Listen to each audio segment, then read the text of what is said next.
this is Wanker Reviews, and today I'll be doing a video on You Should Have Left, about a man who takes his family to a luxury, secluded house in Wales to cure his writer's block. Soon after, strange things start to happen. The opening scene didn't impress me. It felt very cheap and badly acted. And I'm so sick of seeing characters wake up from nightmares by immediately sitting up out of bed and gasping for air. That's not how real people in real life wake up. It looks super fake. Another thing that bothered me was finding out that Kevin Bacon and Amanda Seyfried were a couple. I knew very little when going into this, and I didn't know they were supposed to be together. I thought she was his oldest daughter and he was a single father. It just looked very odd, and I was wondering if she was maybe a sugar baby. And watching them have sex was nauseating. What I did like was that you never really knew if the father was crazy or if something supernatural was going on with the house. Because at first, you're convinced that Kevin Bacon is losing his mind because of his past trauma involving his wife's death, and now he's paranoid with his current wife and how she may or may not be cheating on him. But the movie constantly tricks you so you don't know what's going on. I hated the jump scare sound effects. I don't know why they keep doing those. No one likes them.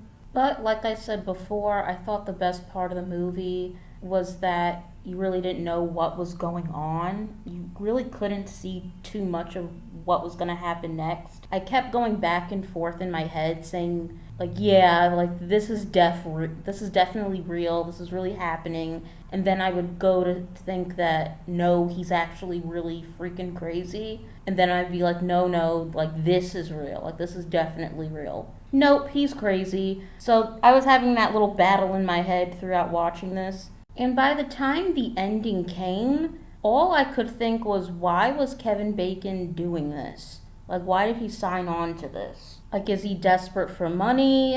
I mean, he is A-list name recognition. I don't know if he's ever been nominated for an Oscar, but he's still well respected. He reminds me of Ethan Hawke. He has a lot of success and a lot of respect, but I still feel like he's underrated.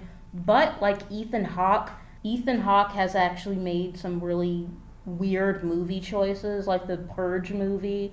This type of material just seems very beneath him. And during the last half of the movie, I just stopped caring. I just didn't know what the heck was happening, and I was like, I don't care, and was just waiting for the movie to end.